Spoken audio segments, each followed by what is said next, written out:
The plan for today is that we briefly speak about the ZOiS and the research network, and then I will pass it on to Monika, and she will introduce the speakers and the project. And then Natalia, Zaika will speak about the lessons learned and the key findings. And then we will have a discussion with Natalia, Monika, and Volodymyr afterwards. And then we finish, hopefully on time.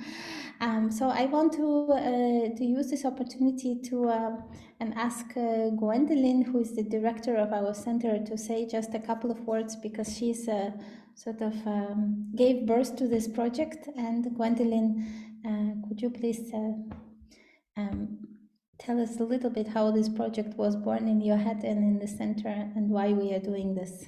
Yes, thank you very much, Anastasiya, and thanks to everyone who's joined. I'm really excited to see this get off the ground, and many of you, I think, know and have had contacts with the Center for East European and International Studies. The center was founded in 2016. It's an institution, a research institution, so not a classical think tank, but a university. Is not attached to a university, but it focuses on academic research, but at the same time with the task of communicating that research to the outside world, to policymakers, but also, and we take that quite seriously, to the wider public, so that we also shape, hopefully, parts of the public discourse on Eastern Europe. And our social science focus is really broadly defined. And so I think hopefully also these meetings, as they become hopefully a little more sort of regularized, should focus on the social sciences in the broadest possible definition. So it's not meant to exclude anybody, but at ZOiS we have sociologists, political scientists, anthropologists, geographers, and a kind of a whole range of disciplines. And it would be nice if that was also kind of reflected in these meetings.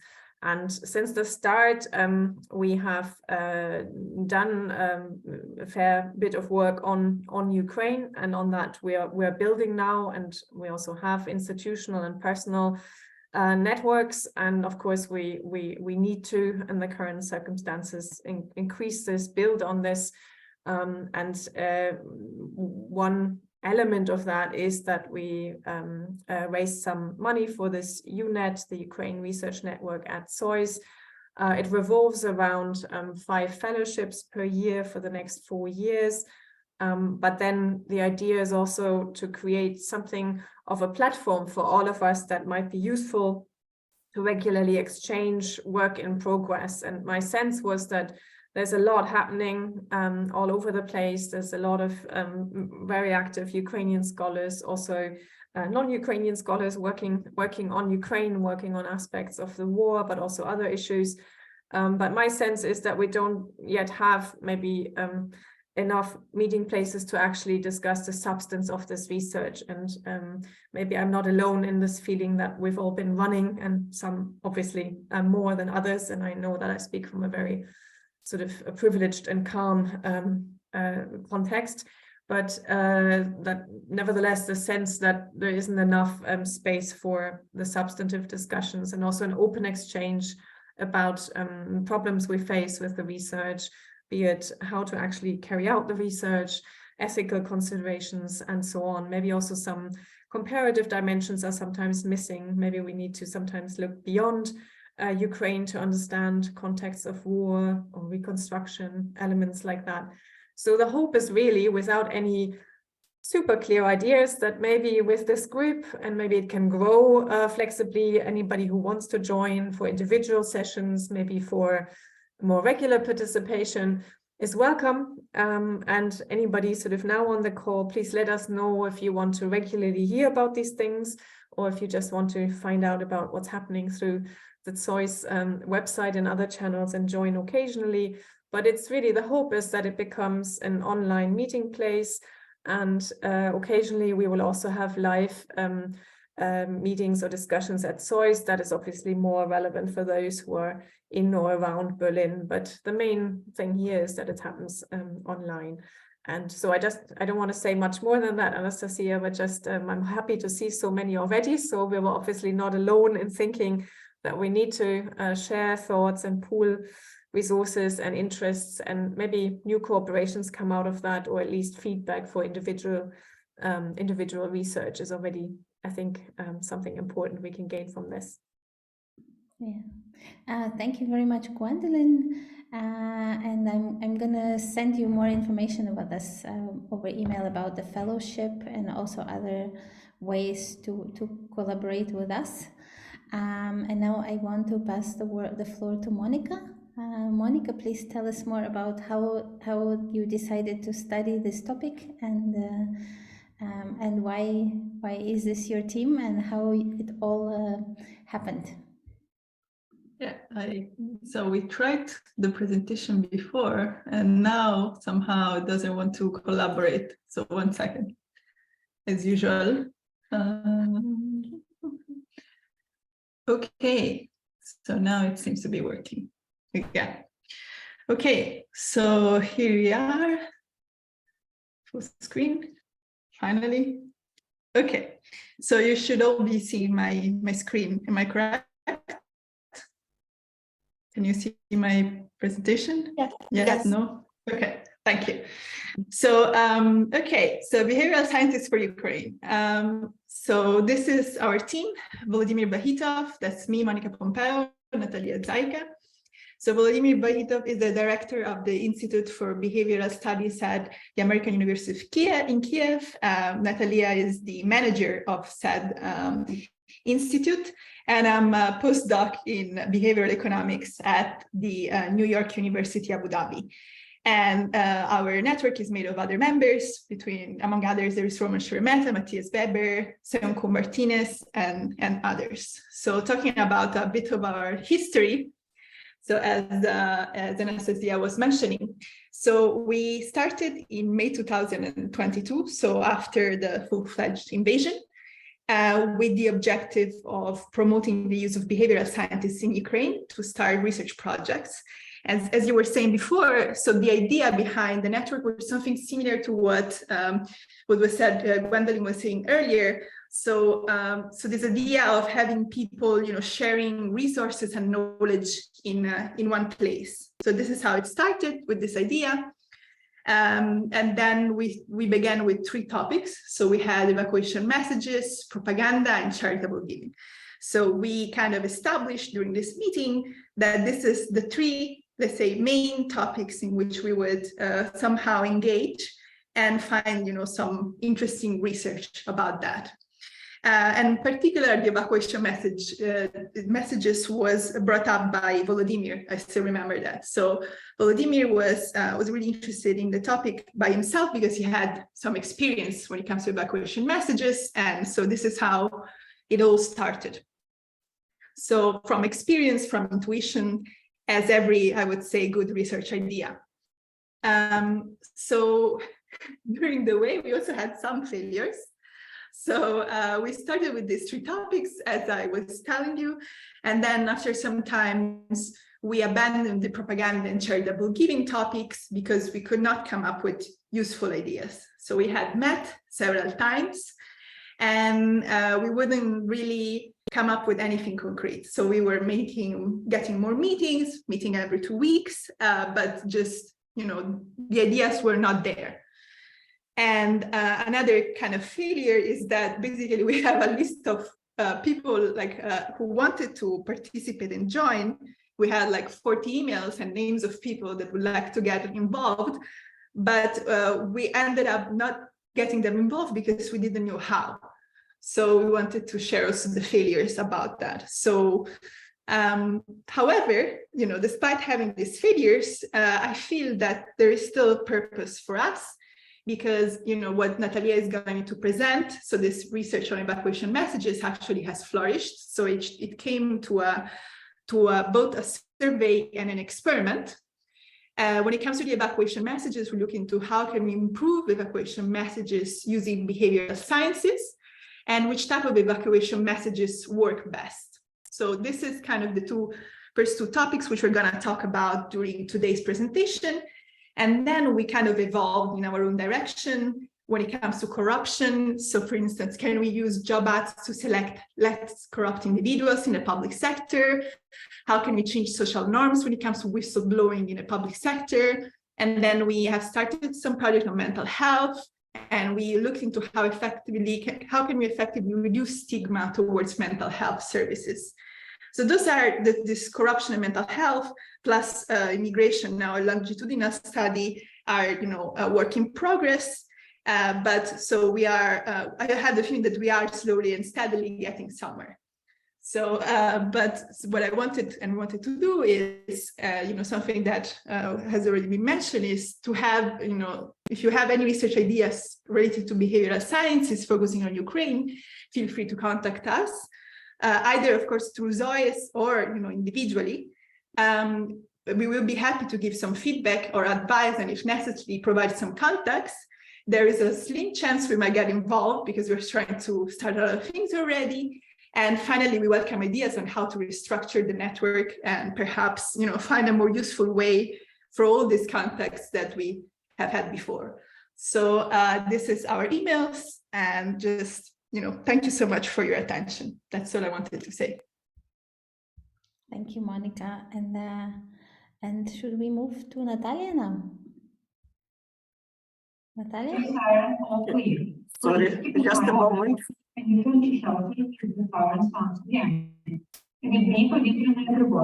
Просимо уважно слідкувати за повідомленнями і в разі оголошення тривоги повернутися до укриття.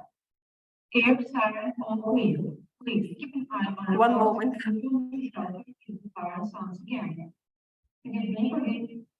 Yeah, that's it. Sorry, the air alarm is off and it's an announcement in the office. But now we are done with that. So yeah, I'm going to start the presentation.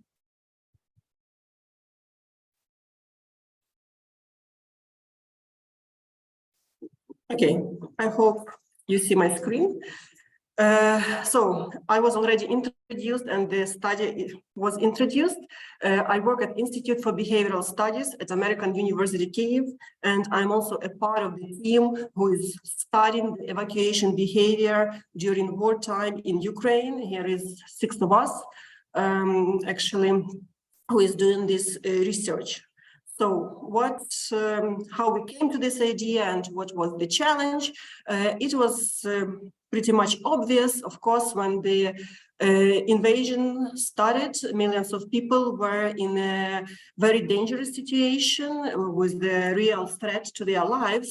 And typically, evacuation of civilians is the best and probably the only way to preserve life and health. But what we observed during the first weeks and months of the war, we saw that many people did not evacuate from really dangerous zones, right? Like the areas where it was a direct threat to their lives. And we thought that it is interesting to understand their behavior, why they refuse to evacuate when this option is available. Of course, from some territories, it was not possible to evacuate, but from those territories that are affected by the war and the routes are still open, why people don't want to evacuate. And the next question was, is there any chances to change their mind and to help them to make this decision to leave to another place, more safer place for the sake of life.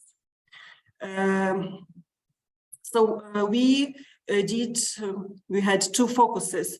The first one was to find out the reasons for evacuation or non-evacuation from the war-affected territories. And the second one was studying the response to the evacuation messages that people receive and look if there are any chances to improve the effectiveness of those messages, like so people become more willing to leave after they receive those evacuation messages.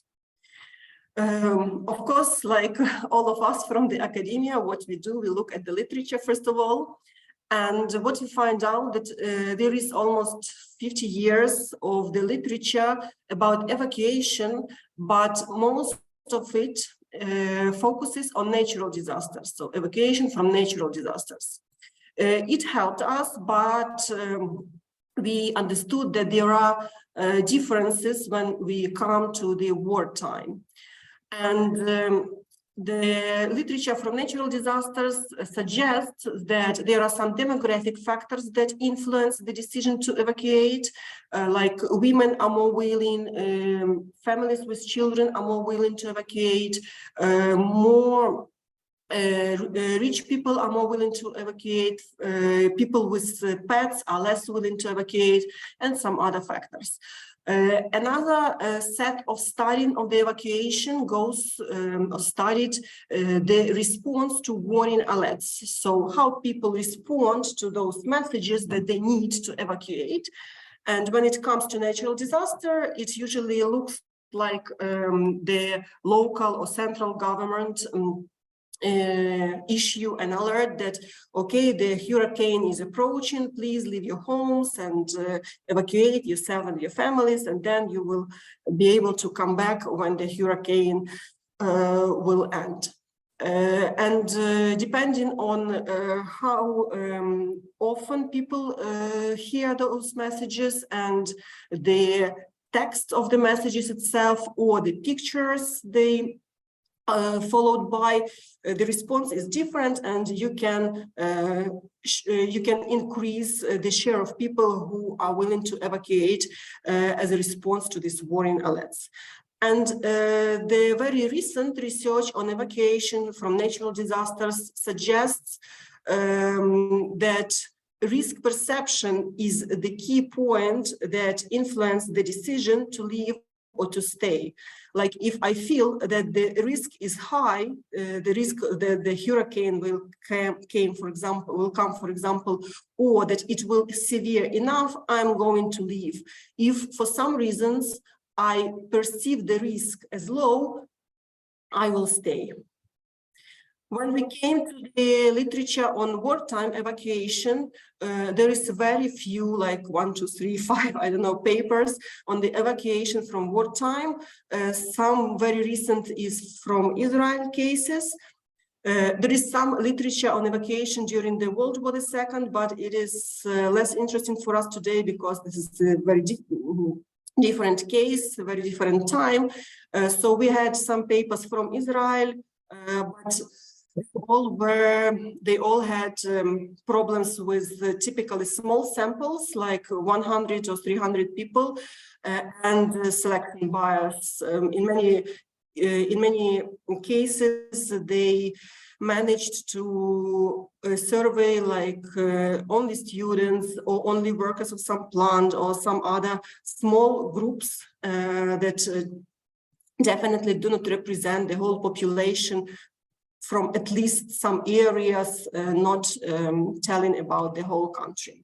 So this is what we found. So we could use the literature from natural disaster and very little literature from wartime evacuation, and it became even more interesting for us to study this question, as we saw that there is nothing found in this area yet.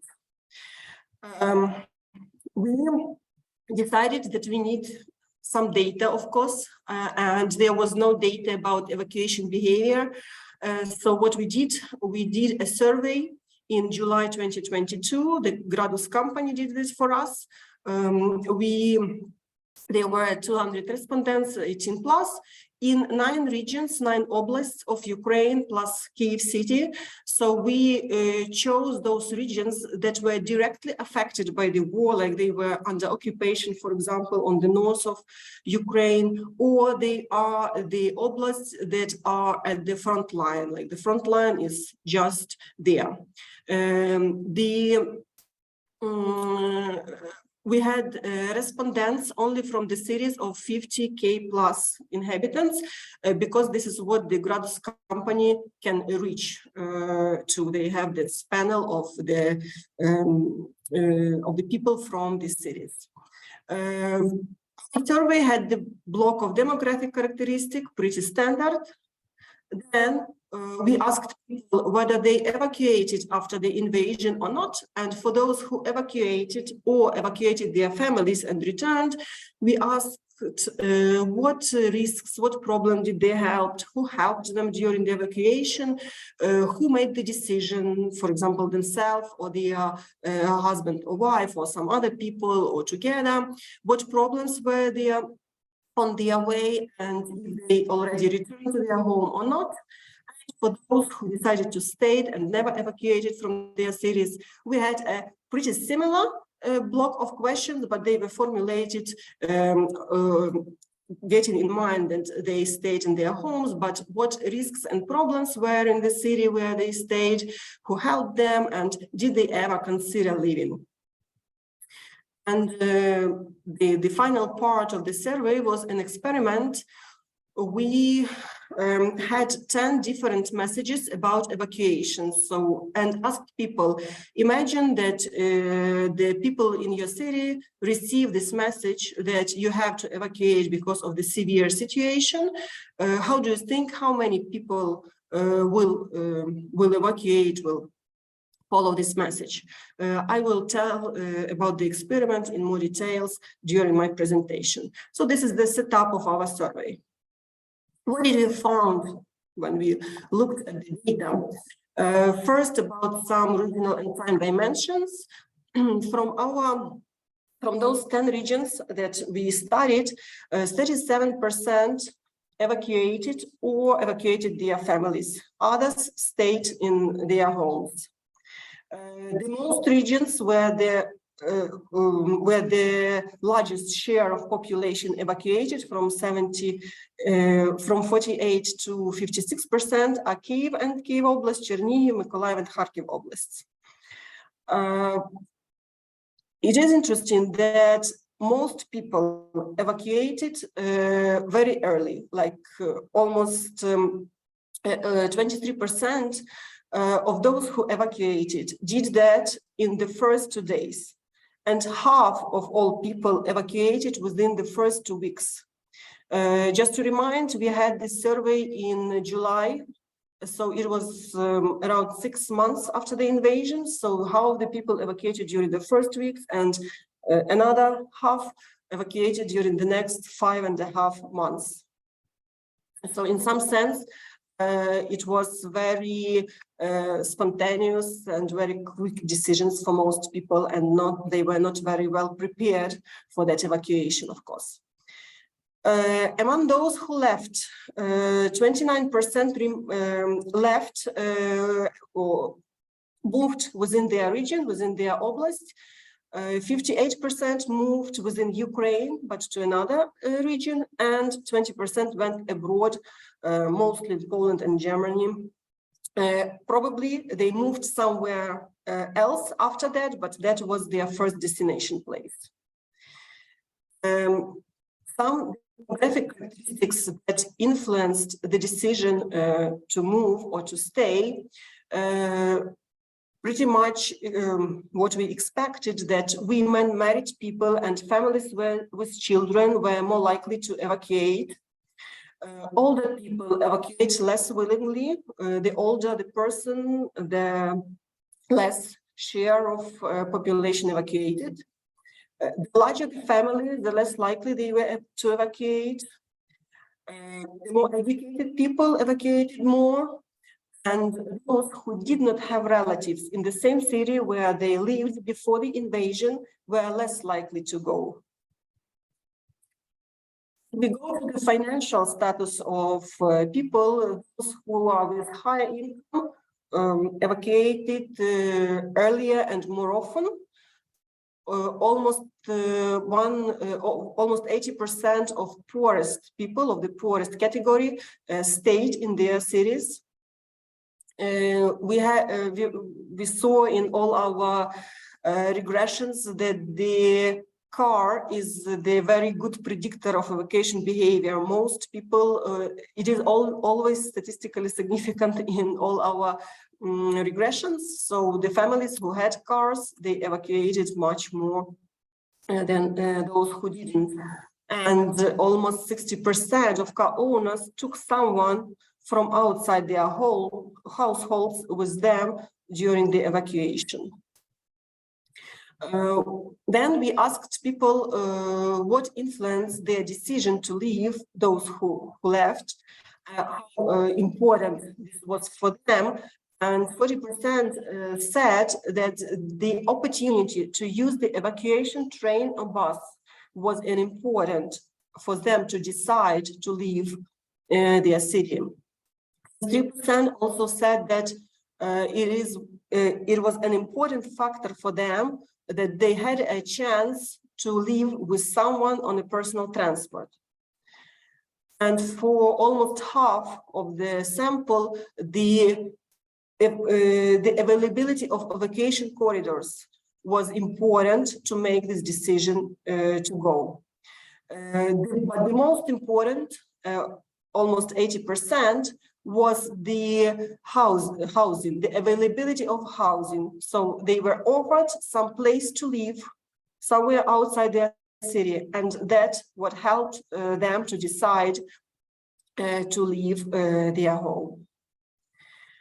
We also wanted to look if people somehow expected the war and that they will need to evacuate before the invasion happened, because you know in media it was probably around 2-3 months before the war, it was actively discussed that it is very likely that the Russia will invade Ukraine. So we asked if people expected that and prepared themselves somehow, and 16% of the respondents said that they had at least some preliminary evacuation plan before February 24th.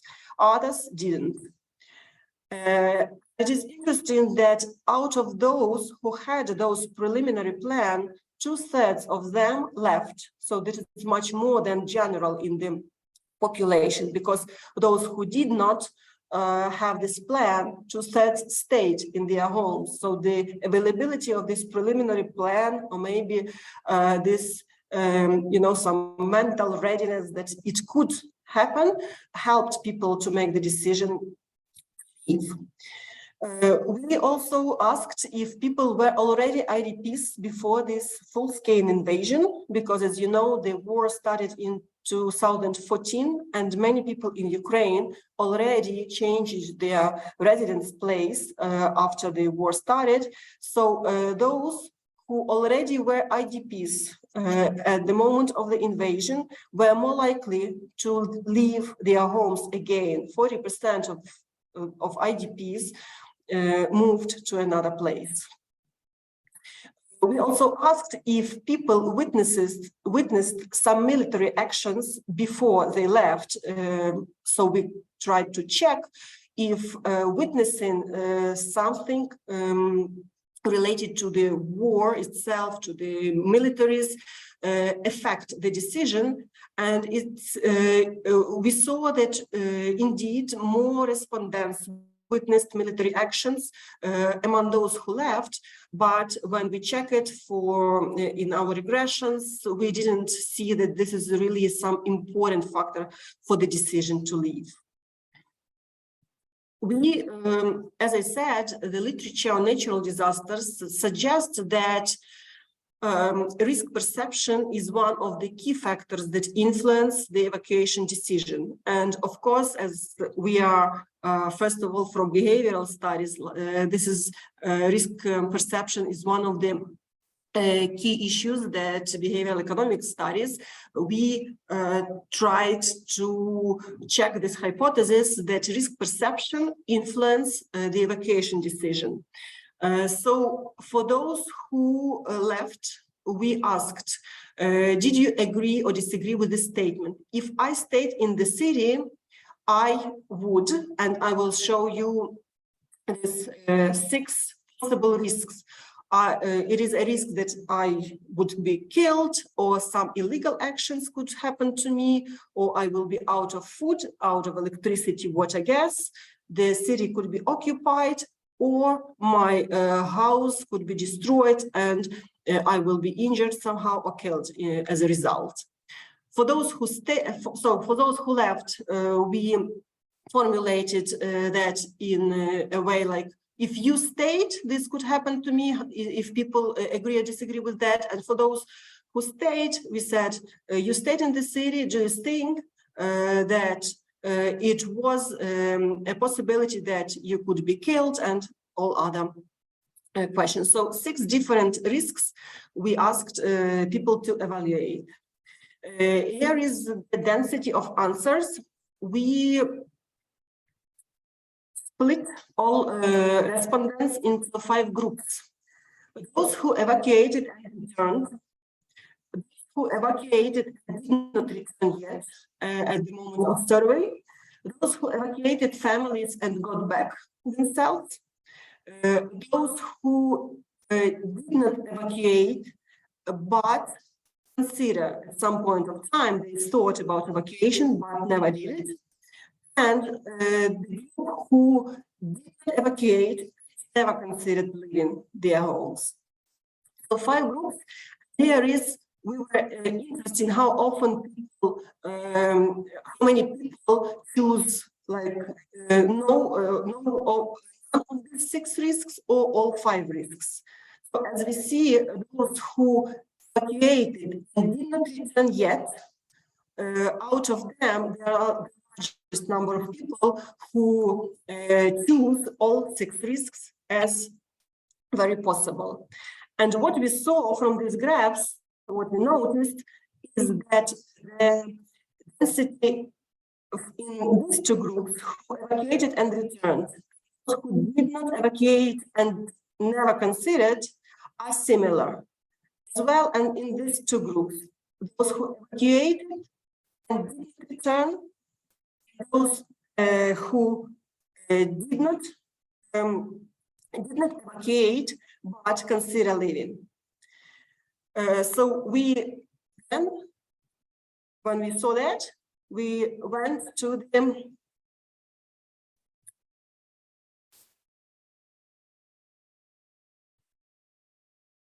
next step. So here are the answers to this question, actually. So this means that almost 75% of those who evacuated and returned to their cities there was a risk to be killed if they stay in the city, and so on. So what do we see here?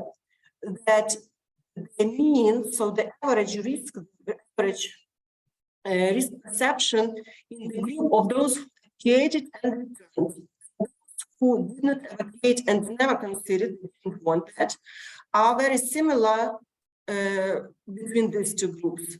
And also, those who evacuated and did not return, those who did not evacuate but wanted, is also similar. We also see the similarities here in the numbers. So that what we saw and what we assume here is that it is important to see at the behavior not only in 2 groups, those who evacuated and who stayed, but those in these 4 groups, evacuated and returned, and whether people returned or not, and whether people stayed and considered leaving or not. It gives us some hints on the intentions, like those who already returned, they on average create risks lower than those who did not return yet, right? And those who did evacuate but considered leaving are very similar to those who evacuated. So probably there were some barriers for them to evacuate, and we were trying to find them out. A block of questions, we call them concerns. They were, again, we asked people to agree or disagree with the statement that so for those who left, we formulated like, before I left the city, I was worried that to find housing, I would not have money, transport, the road will be difficult, or I will have some health issues during the road, or it might be dangerous during the road because of shelling, for example. And this was really the case, as you know, during the many evacuation routes. So we tried to find out the concerns about some practical issues like money, transport, or housing that probably prevents people from evacuation. Here we again go to the density of the responses. And here the picture is different. It looks like those who evacuated and those who didn't evacuate are more similar between themselves. It's not like in the case with the risks. And it is interesting that those who didn't evacuate and never considered, they have the most zeros for concern. So that means the most share, 30% of people had none of those concerns that I mentioned, but still, so they didn't care much about the transport, the money, or the housing, but still they didn't evacuate. Here is the answers themselves. So again, we show how many people category said that they were concerned about some problems during the road or immediately after. And here we clearly see that those who evacuated have the similar behavior or the similar concerns to those who did not evacuate. So these issues with the availability of transport, housing, or money, they could give us some answers of why people do not want to leave. Now I'm going to go to the behavioral experiment that we had in our survey. As I said, we developed 10 messages. The first one is the control message. We created it using some real messages that were had about the importance and urgency of evacuation from our officials. So this is just a message that the situation is critical, so please leave from the dangerous zones as soon as possible. And we added 4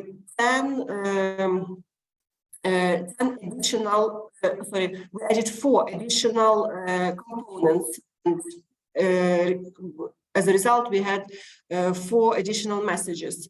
The ideas of what should be added came from the behavioral literature and also from what we observed in real life and what we